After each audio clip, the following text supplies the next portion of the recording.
Supreme opened its doors back in 1994 on Lafayette Street in New York. Since opening, it's become one of the biggest streetwear brands around.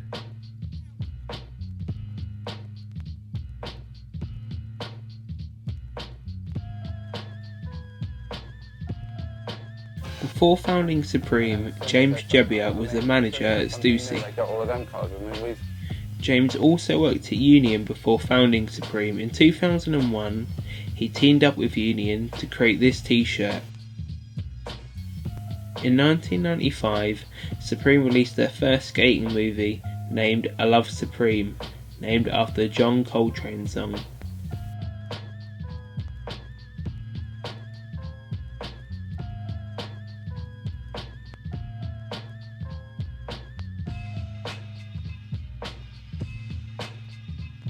One of the most popular items released in '95 was the 5 Boroughs jacket, which featured the Supreme Classic logo on the front and the New York's 5 boroughs on the back. Supreme now have 6 stores in Japan and often release products that are only available in the Japanese stores, such as this t-shirt, which was in a collaboration with Japanese magazine Ice Cream. Over the years, Supreme have released many t-shirts featuring Muhammad Ali. In a rare interview in 2002, James Jebbia stated that he is a big fan of Ali and finds him an awesome inspiration as well as an incredible boxer. A massive part of Supreme is its reselling side.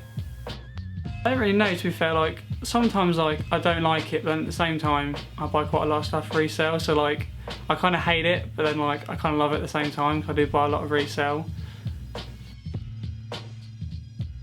When I first got into it, I didn't realise that it was like resellable. I had no idea. But now a lot more people are just coming into it because of the money. But like for the first like year and a half, 2 years, I didn't really resell anything. I just like collected t-shirts and just bought them and stuff like that. And then that's when I started going into like Facebook groups. And then that's when I started like reselling. It has recently been announced that Supreme will be collaborating with high-end giant Louis Vuitton. That we just said about. Well, I love Louis Vuitton. I don't know, I've been brought up around Louis Vuitton. I'm not really a fan of Gucci. I'm not a fan of most other designer brands. But there's something about Louis Vuitton which, I don't know. I think it's just how it's basic and smart. But as it's going to be crossed with a completely different type of clothing, we'll see how it comes out. And I think most of all, we'll see how these hype beasts react when they see the price, because it really isn't going to be on their budget.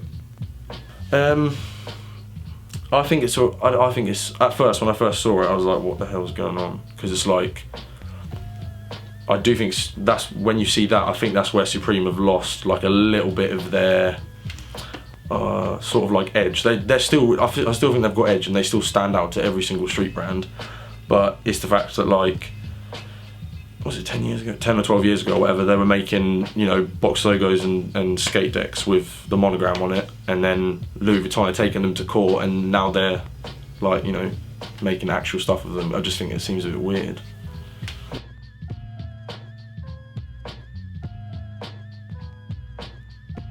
Obviously it's clothes, but then, like, it comes with like the whole culture around it and stuff, and like obviously like a lot of brands like Palace and like stuff like that, they've kind of like emerged into like the massive street culture kind of thing.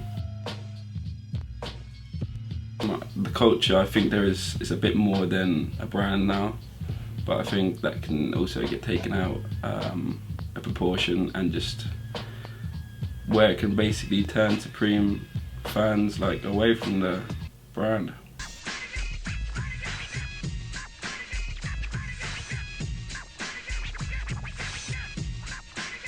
It really exploded since the opening of the shop. So now in Paris you can see kids everywhere in Paris wearing Supreme, even box logos or feet.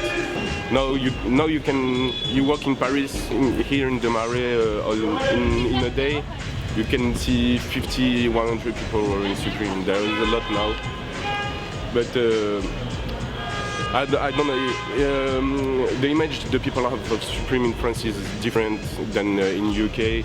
In UK you have it since more time. Here it's something new and something hype, so they see it differently, and even the people who are not wearing it are seeing it differently.